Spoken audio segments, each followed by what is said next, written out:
Hello,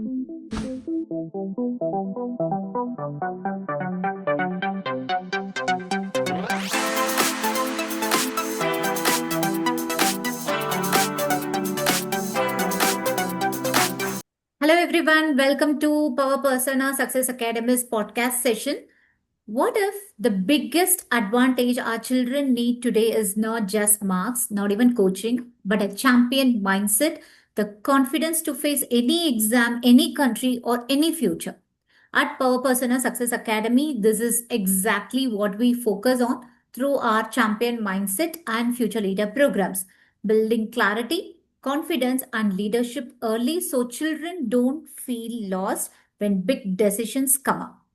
So, in today's podcast, we have a study abroad coach, and this conversation with her is really important, not just to push the foreign studies, but to help parents when global opportunities make sense and how a strong mindset keeps children ready for any path.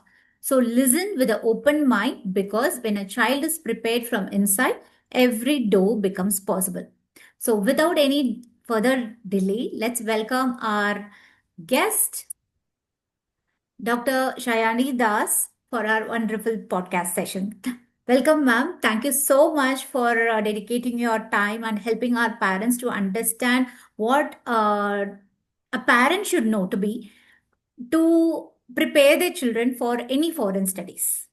And before we begin, let's hear something about you from your own words. Thank you so much, Kirtika. Thank you so much. It's very nice of you to just add in such a program, such a podcast for parents and children. Myself, I'm Dr. Shani Das, as you said. So I'm a, PhD in social sciences. And my journey started with study abroad is through my brother. I'm actually a Bengali married to a Tamil. So what happened is I saw my brother's friends, everyone going to abroad. That's how the introduction or, just introduction to foreign studies happened.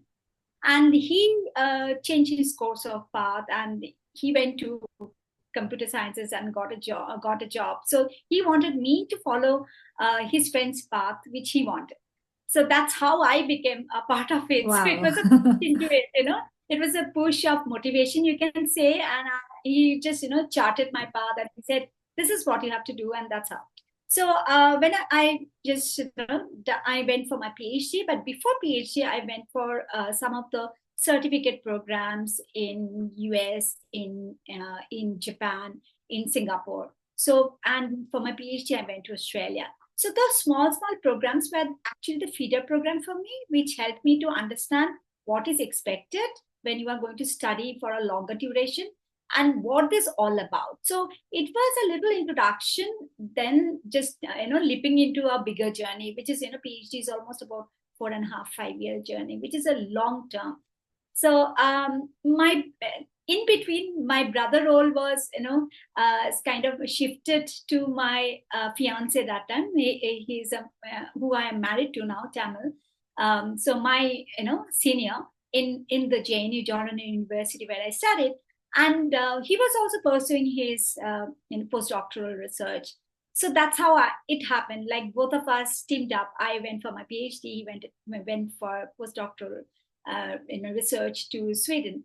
So this all felt like as if thinking, just doing together. Like it's somehow like it was quite easy for me because I had someone to mentor me.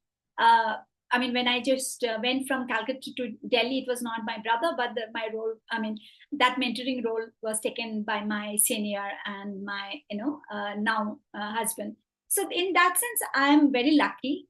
So I feel that there is someone has to be there in your journey to guide you. Otherwise, the feeling of like what you were saying, like, parents are unsure, they don't have clarity, the children are overwhelmed. So that happens when you don't have somebody who has walked the path or perhaps who can guide you in the path. Yes, that's right. I thought you were just a study abroad coach for just helping parents, but actually, to be from your introduction, I came to know that you lived that path. You had been to different countries for different studies. I hope you are the right person to clarify all our doubts, all the parents' doubts, to be frank. So nice of you, Sayani ma'am. That was a very, interesting introduction, who lived that path. Studies in Australia, Sweden, different countries. So I think you are the apt person for this podcast. And now I have In already, yeah. in fact, if I just I myself actually call myself as a international scholarship student. That was Oh, my first identity. Then I was I became a professor, and now I'm a parent. Parent of one is a teen and another is post teen. She's 20. So you can imagine I am more often from international student and hmm. professor who is teaching in international universities in India and abroad, and a parent. So I actually take up all these three hats. So you can say to me, Yeah. it's a very differently. Yes, that's Yes. how I'll be talking to you from a parent point of view, from a mentor point of view, from a professor point of view, and a student point of view. So that's Superb. yeah. So, who else can we have for this session other than you? You are the apt fit. And as you said, you have your husband as your guide to guide you with this entire path. But many parents will not have that. And we are so fortunate enough to have such, coaches who are teaching online and helping parents and students. So, in this podcast, I have already compiled few questions from parents who wanted the child to study abroad, and also from parents who are not aware of the opportunities that are there for their kids when studying abroad. So, first of all, to begin with, let's start with the questions posted by the parents who are thinking for foreign studies, not aware of when to start, where to start. So, their first question was, we only know the Indian education path because that's what we followed. How do we even know if studying abroad could open better opportunities for our child, or if it's just for her hype? Because they don't want to blindly follow the trends that are there. Because if some others children are going, they cannot assume they also wanted the same. So they want to make the right decision at this time. So what do you suggest for those parents? Okay. Kritika, the first thing I have to tell you that there is no right decision for a permanent time. Okay, you have to understand that. There are decisions we make at the present, in the present context. So when somebody is asking for right decision or wrong decision, I would say any decision is a good decision. So instead of thinking it as a right or wrong, it's any good decision that you take it at the point of time is a good decision.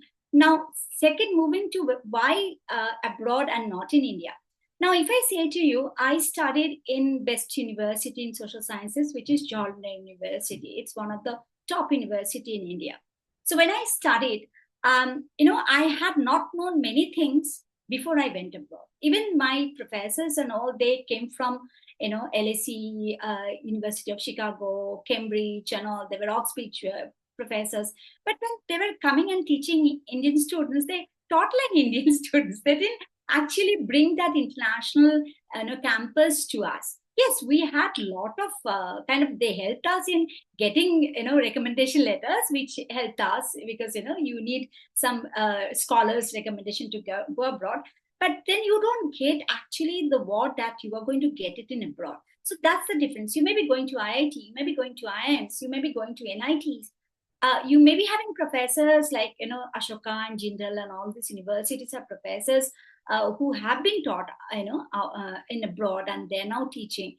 But when we come to Indian context, because I'm also like that, I teach in BITS Pilani. So when I come to Indian context, even if I try to teach like how I was taught, it's very difficult to bring it because the student mindset is different. So that's where you can't actually do justice to the Western thinking because there is a gap between the Western education and Indian education. So if you ask me why abroad, is because that's where you get the best of the education. Okay, so because there is a standardized exam, education all over the world in the Western countries. I'm telling the Europe and USA, in Australia also, in Canada. So there is a standardization of education. It's not that you have to go to the only Ivy League schools or top schools like IIT and IIMs, to get the best of education. No, it's not that. And because of that standardization, you get almost similar education, say system. Only thing is your professors are different. Your, say your advantages are different. Like if you go to the best university, since I studied in JNU, I had more advantages than somebody study in say state university, right? So those kind of advantages are just rarely vary. But otherwise, education system is all over Western countries is similar, and they are very rigorous. So you have to understand there will be an academic push. It's not that easy to just get going. So, and the other one is the experience that is incomparable. The experience that you get going abroad is the best of the professors, the best of the students from multicultural background. They bring their best of the knowledge. That's where I think you flourish, and that's where I think as a parent we should give that opportunity to the children who are that such a mindset, because we can push a child. Definitely, if a child is not willing to go, it's better not to push a child. But if a child is willing to go and inspired to go, then I think that's the best thing we can do as a parent. This is my parents kind of a hat, because my brother did exactly the same. He elder brother, so he played like my dad's role, though my dad had no understanding of what education is. But he was an MCom and he was serving in a bank. But still, on those days, parents did not have much understanding of the education. But in our times, we almost all parents have more or less understanding of what is that out there and what we should just do for our children. But children's intention comes first. It's not that we plan for our kind of say success, or it's not that what we could not do we should get it done through children. That shouldn't be avoided. If children are interested, then if you ask me the comparison between India and West, I would say Western education, with closing your eyes, because that's where you are going to get the not only the best education but also the cultural experience, which is very important in modern context. Yes, so I totally get it. So you say that the essence of that education is completely felt in foreign studies, and those student as well as the parent who wants to flourish in that particular area can obviously opt for this, though the parent has gone through the Indian system, right? Thank you so much for that wonderful explanation, Sayani, Dr. Sayani. And the second question is, how do I understand whether my child is meant for studying abroad and what signs should I look for as a parent? Because every child is different. The first child is very different from the second one. And certain parents, they don't want to compare their child with others. So what signs do you think my child can go abroad and proceed their higher studies? Do they parent look for any particular signs? Yes, it's a good question.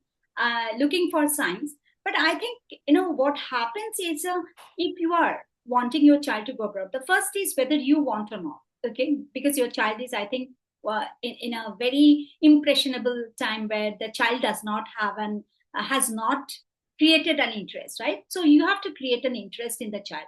So first task is, if you are thinking of making your child study abroad, is to create an interest, just like my elder brother created an interest in me, showing the role models who have just gone, because we had a difference of 6 years. So you can imagine, seeing his friends going and studying in the Ivy League schools. It was also my dream. So there is an inspiration is needed, but it's not that everyone will get inspired. So don't take it for granted, like I inspire and my child will exactly walk the road that I'm charting out. No, it's not. So you have to be flexible to understand that maybe that is not your child's call. Maybe there is something else called. So when you ask for science, more than the science, I would say interaction. More, just interacting with the child, showing the YouTube videos of different, college campuses, and showing how the things are done. What could be a life there if a child studies, and also feel acceptance that if a child can return, I return. So many of my batchmates and all return to India. Okay, So it doesn't mean that one has to stay back, because a child also feels insecurity. They feel like, okay, I'm going to go such a faraway land and, leaving my parents. No, I don't want. I know, I rather like to just stay close by, right? That's a child psychology. So you have to also make the child understand that it's okay to go study and come back if you like, or stay back if you like. It is your decision. But the thing is, why not take this advantage? Why not have an experience? Maybe it will just create a good for you. And the child, if this is the from parents point of view, but if you see a child is curious about cultural experiences, for me, maybe I can just root down, because my dad was in State Bank of India, and we lived all parts of India during his tenure, every 2.5 year, except South India, because we were never posted. I mean, I'm from Calcutta, so we were never posted south because of the language gap. But otherwise, we were posted north, west, northeast, everywhere.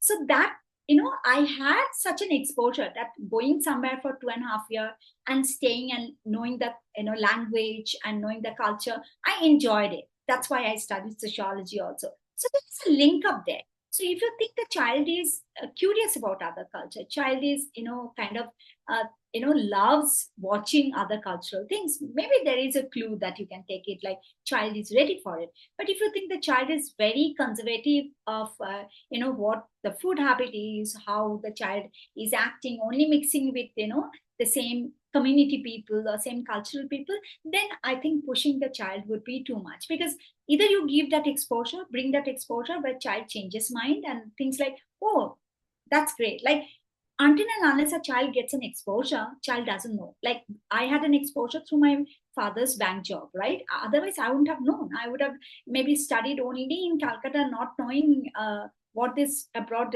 education is all about. So it's about experiences and exposures that you bring to your child, that becomes the sign. You get a sign there, like whether the child is accepting or rejecting. If the child is rejecting, let child has a right actually to reject. So it's not that we think like it's not a robot that you feed in and or your output would be whatever you expected, right? So have that kind of feeling, be flexible, you give what you have to do your part, bring all the experiences that you want the child to be. So first of all, parents should decide, and then if the child has not decided, or child is an impressionable age where child cannot decide, and then you kind of mentor the child and see like whether the child is ready for it. If the child is ready for it, then why not? Why not that leap? You keep encouraging, keep supporting, and showcasing that that's the right decision we can take as a family. Well said. Instead of just noting for the signs, we have to give them the exposure and check the child is adopting it. Right? Very well said. Okay, my third question is, when is the right time to start thinking about this foreign studies without putting any pressure on my child or scaring them about their future? Because many parents are, if you take the current studies, it's too heavy for in certain schools, the homeworks they get are too much. So when a parent to have to think about this foreign studies and start preparing their child. I think the sweet spot is 2 years. Okay, two Mm. years is a good time. So if a child is in, say, going for UG, so you can start immediately after the child has completed 10th exam. So you Mm. have 11, 12. Or if you have time, then you can start in ninth. Because why ninth? Because child is very busy in 10th and 12th. Mm. So 9 and 11, they can just do part of it. Mm. Because if the process is complex, it's not easy. The application is a very complex process. Many of the essays and statement of purpose, many things have to be written. So ninth and 11th are the good time. So you can say these 2 years can be dedicated. So you can start 9 to start your profile building, and 11th you can just do a mode of just writing the application and get it a first Mm. draft ready. So 12th after exam, maybe you can just submit for your UG. This is for Mm. the UG. But if you are going for PG, no need to start in 9. You can start it in your first year of UG, Huge. so that you can go for PG. Yes. Yeah, super. So all the ninth grade students can start thinking about the higher studies. This is the right time for them, right? The next question is, um, okay, is studying abroad only for rich families, or if we have a normal middle class family, like if we survive in a normal middle class family, is this dream even realistic? Because this doubt silently stops many of us from even asking whether we can opt or no. So many parents think that these are all like costlier ones. It takes a lot of their wealth. Yeah, what do you say for this? I'm, lifetime scholarship holder. So I shouldn't I even. can say, I can say I would not, send anyone without scholarship. Like, my all the places I went, my husband went, we all went on scholarship. My daughter last year got scholarship to US for her full scholarship to US to study her UG. So we said, like, we are scholarships, parents. So you have to, take advantage of it, and you have to work hard for it. It is very high competition. It is very difficult to get scholarship. It's not easy, but there is always a chance of the best of the students to get scholarships, which is, almost like, say, 80% to 100% as well. And Mm. sometimes even partial scholarship is also available. It's just that we don't know, so we feel that it's a huge investment. It is a huge investment. It is not that very cheap. So it is going to be almost, if you're going for UG, US, it's going to take you for about 1 crore a year. So you can just say 3 to 4 crores. In Europe also, it's as much as, a couple of crores. So it's not a inexpensive investment. It is an expensive investment, but there are scholarships specially for the students who are first generation. That is, parents are not legacy parents. Parents have not studied Mm. abroad, and who's say they're coming from the tier 2 and tier 3 cities. Like my case, I went from Calcutta. My though I studied in Delhi, but I was actually a Bengali from Calcutta. So those days, these cities were Delhi, Calcutta, Mumbai, Chennai, where the fancied, where students were taken. But now it's all, now, because the world is changing to multi diversity. They want students from all over the world, not a section of people only coming back again and again. So therefore, you have a fair chance if you come from tier 2 and tier 3 cities, and if you are a first generation student where your parents have not studied, you know, Mm. longer, or maybe, then there is a huge opportunity for you to take advantage of scholarship. But otherwise, yes, it is expensive and it is very, very comfortable. Yes, but still scholarship is possible, and you are the living evidence of that. 100%, so Mm. yes, my daughter got in last year, so Oh, yeah, 100%. you both are actually. Yeah. So the next question is, if today we are completely unaware and a little scared, can you guide us step by step what parents should focus on now and what we can calmly plan later? So when they have the clarity, there will not be any space for confusion. So can you guide what are the step by step things they have to focus on? I actually prepared a guide for parents and students. So I will just, give it to you, and you can just, add the link there, because that is going to Yes. be a longer process. So they can just, Definitely. take I'll access of. include in the link in the description. Yeah, Yes, perfect. right. And now coming to the questions asked by the parents who are really wanting their child to study abroad is the very first question. At what age or grade we actually start preparing if you want our child to study abroad without overburdening them or missing the right window? Because I think this question has been already answered. The right Yes, age, as I age is said, 14, 15, you can say. yes, ninth grade and the 11th grade would be the good start for UG, and for Yes, UG, and for sorry, PG, UG would be the good start, right? absolutely. Very nice. And the second question, apart from marks, what exactly do foreign universities look for in a student, and how can we realistically build that profile while they are still in school? Because nowadays, if you see, there were lots of advertisements on building their portfolios. So what exactly the child has to develop in this meanwhile after 14? Absolutely. It's a very good question and very important question. This is one of the most important thing one must know as a student, and as a parent, as a teacher also. the thing is what they want to see. The first of all, you have to understand that matter. Okay, so since I'm not an agent, right? I'm a professor. So from an insider point of view, grades and scores are the most important part. Then comes the co-curricular, then comes the profile building. So first of all, you should motivate a child that the child is concentrating on, getting a good marks or scores or grades in 10th and 12th. That is no compromise. Okay, you take this as a no compromise. There is nothing can be substitute for it. Okay, so that is one thing, the first thing. The second is the standardized test. Like, for me, when I went for PhD, it was, GRE. For my daughter, it was SAT for UVT. So, and then the English tests like IELTS, TOEFL, if you're going, there are ACT, many of the standardized tests is there. Now, why standardized test is because we come from different boards, right? So they have to compare each children in a same standardized platform to see that who is a better than the other. It's more of an elimination.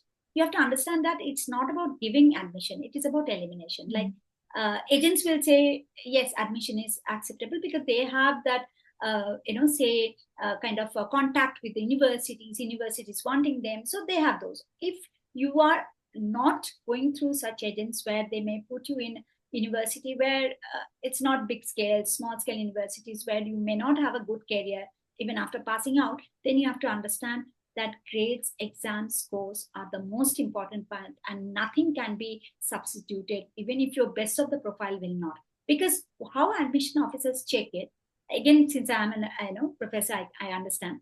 They do first see what's your marks. And then they keep you aside. The top 10% of the scorers will be kept aside. Rest will be all eliminated. They will not even check their profile. They will go back to this, 10%. Then they're going to see what's your profile. Now, profile comes only the second. But, it's just hyped so much that profile is going to take over. And there are universities who say that they do exactly the full cycle. But believe me, none of them do full cycle. This is the hardcore of doing it. It's not that only grades matter. It's not only scores matter, but actually it matters. So the first, myth breaker in this podcast is like, do not compromise your scores and your grades for anything with the profile. Profile comes only next. Until and unless you are kept in those batches, they will not even your profile, whatever the best of the profile. My daughter had the best of the profile, I can tell you. So have that in mind, that do not wave around. And then profile, yes, you have to do profile, which is aligned to what course you are going to study. Do not be jack of all trades, master of none. No, that doesn't work. Because, you're going to the tennis, you are going to the creative thinking, you are just going to art, nothing is going to matter. Because ultimately, what course are you going to study? That is related to align to those courses only you have to do. That is, you can do internship, you can do volunteering, you can do community development, you can do research and publish. You can even publishments in a blog, social media blogs. You can do short courses. You can do policy analysis, like some analysis is done and you are just doing it. So this is even 9th-10th students do it. It's not for only UG students. Nice. So when I was telling you, maybe you can relate back to what I said, that rigor, they are taught in this kind of, analytical and creative thinking and critical thinking from the very early age, from their high school. So they can do actually all these things. So it's not, you have to match with their standards. It's not they have to match with our standard. Okay? Yeah. So the next question for you is, which mistakes do Indian parents commonly make later block their child's chances academically, emotionally, or financially? Just to avoid, regretting later. Because while preparing their child for their abroad studies, what is one common mistake everybody tend to do? And because of that, it affects the child later. Actually, parents would not like it. Children would like it. I would say imposing parents' choice on children. Forgive me, parents. Yes, that's the common mistake, parents do. First of all, choosing the course, choosing the college, choosing the country, they do it for the children. And when you are not interested, then it's very tough. I mean, I know that. I know, I mean, nobody can just know better than me, you know. Yeah. So, I wanted to do my PhD in US, but I just took Australia because I got scholarship from Rotary World Peace Scholarship to University of California, Berkeley, and then I got it from Commonwealth Scholarship to UK, Canada, and Australia. So I chose Australia because I was thinking like my study was environmental, sciences. So, and what I thought like, okay, Australia is more of environment related, and it's an easy, immigration after you finish your PhD. You have a more pathway of settlement, and you would be. But once I went there, I felt like California, Berkeley, which is a very prestigious university. So that is the time I felt like, no, this is not something I am meant for. You know, this is the decision I took. It's not my parents or my, brother or my husband did not take. You know, it's a decision I took. But making a wrong decision is, it just kills you. So if it is taken by somebody else, At least you can take the responsibility of it. If it is a parent, responsibility. no, Yes. child tends to blame immediately. Absolutely. So don't do that. Don't do Yes. that. Even children can make mistake. Uh, Mm. just accept that. And then Yes. if they want to just, kind of reroute themselves, it's good. It's okay. But don't, just be part of it and then be always convicted that mama Mm. or daddy were the Yeah. one who were Yes. At yes. least your parents have done a good job on that. My parents were Yeah. ignorant. So they Yeah. didn't have anything to say. They didn't even want me to go away from Mm. Calcutta. So you can Yeah. imagine. So Mm. yes, so don't do that. You can, as I said again back, you have to introduce those courses. It's Mm. your job. It's not a child would not know anything much. So you do Yes. the research, you do the homework, but let child make the decision. That's Yes. the advice I would give. Super. The next question is, how do we balance the Indian board exams, whether it is CBSE, ICSE, or any state, anything, whatever maybe the board is, with international requirements like SAT, IELTS, or any other such like exams that you have told before, and other activities and portfolios, because they are already packed up with this. How do we balance this? Look, Because any parent, they don't want to burn out their child, right, in this process. So how do we balance this? yes, nothing is, it's not a big deal. The thing is, two subjects that you study, whether you are in government school or in, state board or in international school, it's maths and English, right? Mm. They're not going to just, kind of take you a NEET or JEE exam. They're Mm. only going to measure your skills in maths and English. So these are the skill subject, they call it. Okay. So English is important, obviously, because that is the communication. And you have to just write your papers, you have to pass the exam, you have to read. It's on in English, so English. And the other one is maths is whether you're going for social sciences or arts or humanities or tech or engineering, maths is a must. So these two subjects you have to do it well. So there is no Mm. other way. So whether you study or your state board maths or CBSE maths or IGCSE maths, IB maths, it doesn't matter. It's only thing like when we are just applying for a college or university, if you take like some of the colleges in Europe, they don't want any scores other than say, an international university would know that you are a good student.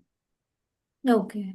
Then maths and English are the two skill subjects that you have to, whether whichever boards you are obviously studying these two courses. Okay. So even 11, 12, please keep these two courses. Even if there are, schools which say maths is not needed and all, but please have maths and English, because when you have that, these two courses, then only you can write standardized exams like SAT, Mm. ACT and all, GRE, GMAT, everywhere maths and English is needed. Okay. So once you have that and you master in these two subjects, only these two subjects, they're not going to just take a JE exam or NEET exam or CLAT exam or CUET exam, nothing. Just only these two subjects. Okay. Just give importance to only these two subjects. That's all. You are done. Mm. So it doesn't actually, there is no pressure on you. So whatever you are studying, you have to know the foundation, you have to know the theory, you need to just do apply. So for their questions will be more application oriented than actually rote learning oriented. So what if you know the foundation, then it doesn't make any difference. Like, you can crack the exam because, your foundation is strong and you have to apply. Similarly, in English, it is about creative writing, analytical writing, critical thinking. So these are the ones maybe a child should start doing it if the child's school or the board is not, expecting that, right? Especially in the state board, it's not expected because state board has a different criteria. So that a child should start doing it. It's called, three things you have to know: critical thinking, like not accepting whatever is given in the text, reading between the lines, understanding that you can contest it, you can dispute it. Okay. Analytical thinking is like, you just got a map or a chart and all. You have to analyze that. Having an analysis, ability to analyze is also important.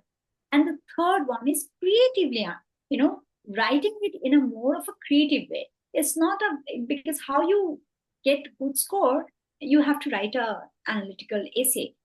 How you get a good score when you bring many things together. It's not a very straightforward thing that you get a good score. You get a good score when you bring your different dimensions, like your experiences, your understanding and all. So that is the creative part of you. So it just comes with the practice. So this thing maybe you should practice separately, but maths you practice it along with your subject. Yes. So focus on the regular studies, whatever the board is, and apart from that, most importantly, English and math. And apart from that, focus on critical thinking, analytical thinking, and creative writing, right? Absolutely. Yes, without pressurizing their own child. No Super. pressure. I don't think there is any pressure you needed for this. Yes, yes. So the next question is, can you outline a clear roadmap from today till university admission showing what parents should focus on each year and what not to worry about it? Because when they have the clear roadmap, it would be easy for them to stay on the line. So just a crisp roadmap would be good enough for them to understand better. The same thing, just like the tips for parents and students, I've also created a roadmap for study abroad. So it's also please add it to the description, and Yes, then definitely. they can Definitely. Parents can check that and they can utilize the file or the document, to their PDF file. convenience. It's just PDF. Yes, they can. Yeah, that would be helpful for our parents. Now coming to the common myth, the final segment of our podcast session. The first one is only toppers or genius kids can study abroad. So the question is, my child is average in marks, but has other strengths, like as I said, critical thinking probably, or creative writing. Does that automatically close the door for foreign studies? Meaning that they are average in studies, but still their other skills are good. Yes. So now when we do the application is not only about your grades and scores, but we have to also tell a story about yourself. Okay. So sometimes if you're, as you said, like critical thinking or creative writing, if a child is good at, the child's story will be, because this is an application package, right? So the officer has to read it. That's one of the make or break of application. So when officer just reads it, like, the admission officer reads it, it gives a different idea, because they have been doing it for, say 10 decades, and they have been every year, they just, assess some thousands of applications. So they know, what a child is made of, which child should be just, taken in, and which child should not be taken in. So what I would say, like, write your original story. Start writing. That's why I tell my students that every day you start writing something about yourself, because that's a practice of writing, about yourself.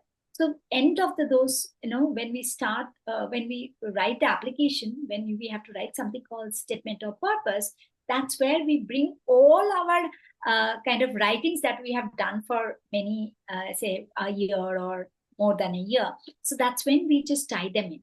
So the child, whatever the child is doing, start writing it and documenting it.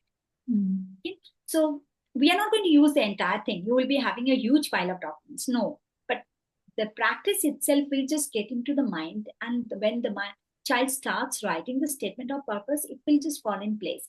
And that's why I'm telling you, it's very important to write the statement of purpose as something just, unique, and as if that's what they want. So this has to be aligned with the university also, where you are going to go. So you cannot write a very, it's all in a, it's like, it's like a narrowing down. So which child you would take, right? If I ask you as a teacher, which child would you take if you are just, wanting to, you have 10 seats and there are 100 students that are applying, which child would you take? So there is a fit, we say, there is a fit with the child and the university. So there are several universities. If a child is not fitting to one university, doesn't mean that there is a closed door. There is another university who is welcoming that child. So not everybody can go to MIT and Harvard and Stanford and say Oxford, Cambridge and Oxford, right? So, but there are people going to other universities. So that's why you have to understand that you when you are writing or when you are just showcasing your talent, try to also understand what is that university is, all about. Am I just, aligning with the mission? Am I aligning with the type of courses that offering? Am I aligning with that? So when you bring that in, they want to see that, okay, this child has done the homework about my university. And therefore, I like this child to be more as than the other child. It's not the final decision I'm telling, but this is one of those that can consider. Consider for the 10%. I said they leave, they keep 10% of the application and 90% of the applications are just thrown out, right?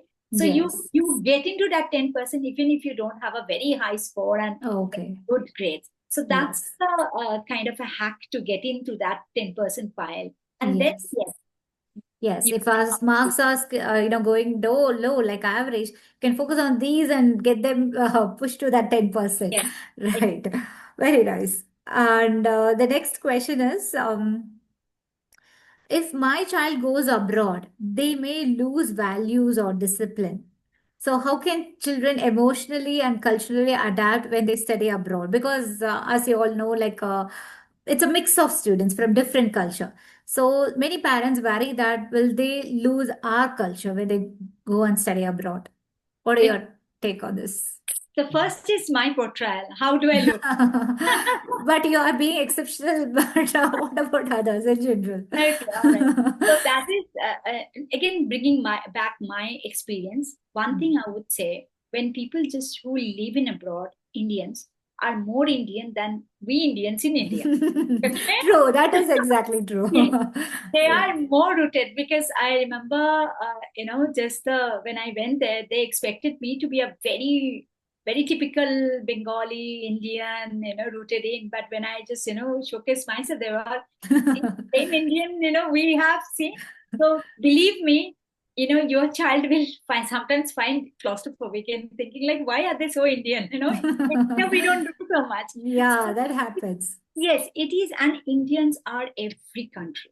Each country, you have a big community of events. They do, Diwali celebration. They do, we Bengalis, we have, even in Australia, we had Bengali Durga Puja.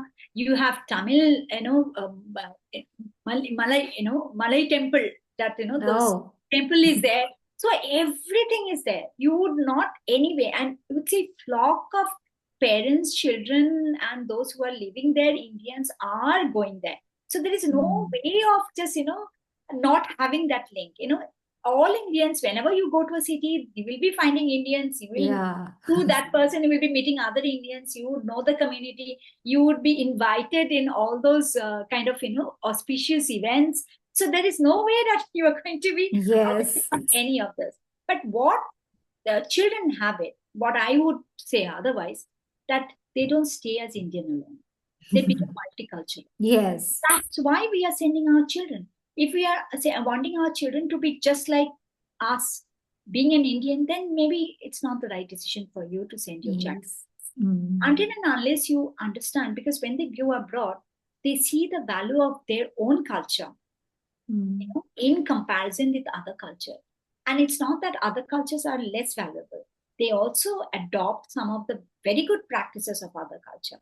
So when you just take this is a kind of a, it's like a, we say, it's a multiple food in a state, right? Yes. So this is what you get, mosaic of all the cultures. So here, that's what the next generation is already, not next generation, this generation itself, when you are going for career or you are going for your entrepreneurship or startup, that's what you need because the world is globalized. It's an era of globalization.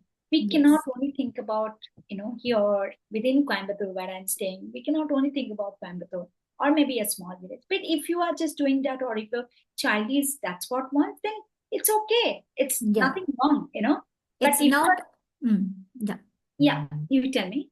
Yeah, it's not losing our culture. It's like adopting other cultures as well. So which is actually good. Absolutely. If you don't lose it, you rather also adopt other cultures and you become more culturally sensitive and Mm. tolerant, understanding there are many ways of different ways of doing it. So it's not the Yes. only this way of doing it.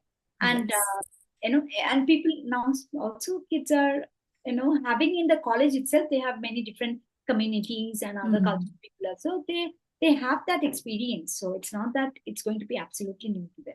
Yes. Well said, Dr. Sayani. So the next question is, um,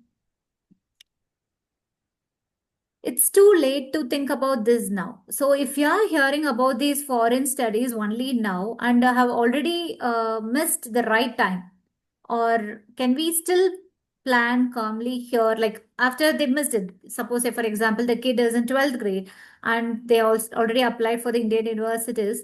And after joining, or sometime they think of this foreign studies because they get to know only at that time. What do you suggest for those types of parents who missed this opportunity at that right period and came to know about this little later on? Is there any still the possibilities are there for them to apply? Okay, that's a very interesting, funny answer I will give. When my daughter got an admission, I said, "Hey, I'm going to come to your university to do my postdoc." I said, "Mummy, stay away. How long you studying?" So Oh. there is no, you cannot say you have missed the bus. There is no way you can say that this is not the right time. If I can think about postdoc in my age, then for your children Anybody can, yeah. anything, right? So Mm. it's you miss UG, you can go for PG. If you miss PG, you can go for PhD. If you miss PhD, you can go for postdoc. And if you miss postdoc, then you can go for work. So Right. there is So, never you this is a very limiting beliefs, and then just thinking like, okay, I've just got it and I've just done it. It's not thinking about what I could have done last year, but thinking about what I'm going to do next year or yeah. what is my next goal. So goal writing is important. So goal writing, it just tracks you and just makes you. And I have not given up my desire to just join my daughter's university. So nice. So believe me, there is you have So uh, every time is the right time. The right time every is the time you take the decision, right? exactly. Super. Well said. But don't be a competitor for your own child. You can better I offer some other no, no, universities. no. I said I'm not going to be competing. I'm just Like going to stay postdoc, away. like, I you don't. know. I said I'm going to stay away from you. You have your own place. I'll have own place. I'll not even mind. Yeah. Okay. The next question is, this is a myth, probably. Indian degrees are always safer and more respected. In what situation does studying abroad actually give better exposure, career options, or personal growth compared to the one who is studying in India? True. That's a good question. But I walked in when I just came back to India. I walked in a college. It's called Avinashalingam University in Coimbatore. It's a MHRD sponsored college. And when I just seen that the people we were hired, that there was an advertisement for a permanent professor, and they wrote in that hiring order that the um, uh, candidates who have got their degree from the top 500 QS universities. So QS ranked universities are the universities in all over the world outside India. Very few universities in India are QS ranked. Okay, like IITs, Bombay, Okay.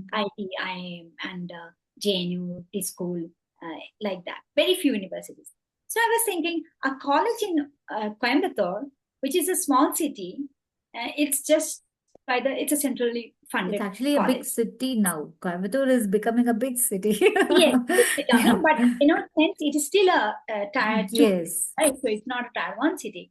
So in this city, in a college, a very traditional college, asking for QS ranking, you know, in a professor who has passed from QS ranked universities, that tells you what people are asking for. Yes.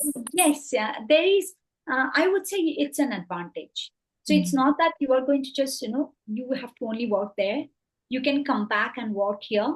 So that's the advantage. And like right now, what I'm teaching is I'm teaching for the tech students, humanities and social sciences. So you can imagine, like this was not done before. It's just because of my experience, my my scholarship in those universities where I taught and everything. It just opened an era for me to just create new kind of courses for the tech students, which is based on social sciences. Social sciences were only taught to the social science students. Arts and humanities only taught to the humanities students. But I'm teaching for tech. All my students are BSc CS, computer sciences, or technology, or health sciences students.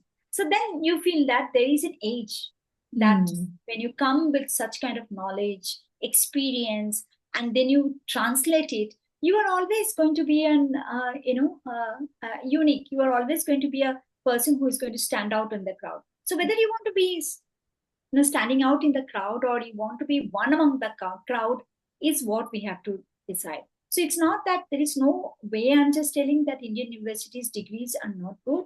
Definitely, they're like IITs, IIMs are still the best of the universities whose degrees are like really looked after when they when you are in abroad. But even you see all the IIT, IIM people, they go abroad to Stanford and to do their. Yes, yes, true, They true. don't stop there, right? Yes. Stop there because of the mode that they get, network, people, the Yes. little network of, because your education is also going to be your career stepping stone. So the network you build in your college campus is going to take you, way ahead. So that's why they go there, and that's the where you get the network. You're Yes. pulled in there. So this is the best thing, not only for your experience, but also for your global career, including India. So when I'm telling Yes. global career, it's not about the country that you are going, but also coming back In to India. Yes. So, as you have seen in the past years, education is evolving like anything, right? As you said, you're teaching the tech students nowadays. So, the opportunities are worldwide everywhere. It's actually the in parents and the children's hand which one to choose for them, right? At the right time. So, thank you, Sayari. We actually came to the end of this podcast Oh, session. thank you so much. It was nice. I couldn't even realize that it almost like more than half an hour has gone in just few minutes. Thank you so much for your valuable time and all the things, the resources that you said will be obviously put on in the link with the description. So those parents who wanted to, send their kids to for foreign studies can obviously opt for it and contact Dr. Sayani those for if in case you need any help. And yes. So before we wrap up the session, if today's conversation made you think about your child's confidence, mindset, or future readiness, do check the link in the description. We will arrange all the resources out there, and you will find the details about our Champion Mindset program as well as our Future Leader program at Power Persona Success Academy, which is designed to help your children grow confident, focused, and prepare for any path they choose. So have a look, take what resonates, and we will see you there. Thank you so much, Dr. Sayani, Thank for you being so with much. us for all this time. And definitely, we will contact you in future for all our future leaders to go Sure, abroad, sure. obviously. We're happy to pleasure. You are just doing immense work. So, just such good work. I'm sure, you are just making ripples to the kids of such, young age, and their parents, helping the parents so well in helping them to just guide their children. So I also wish you all the best, very best. Thank you And so much. anytime I'm there for you, so and for your community and children and parents. So any you feel that I can help it, you can get in touch. Definitely, definitely. Thank Okay. you so much, parents. Thank you. Have a good day. Yeah. If you like this entire podcast, please click on the like button and subscribe for more such valuable lessons from us. Thank you. Yeah.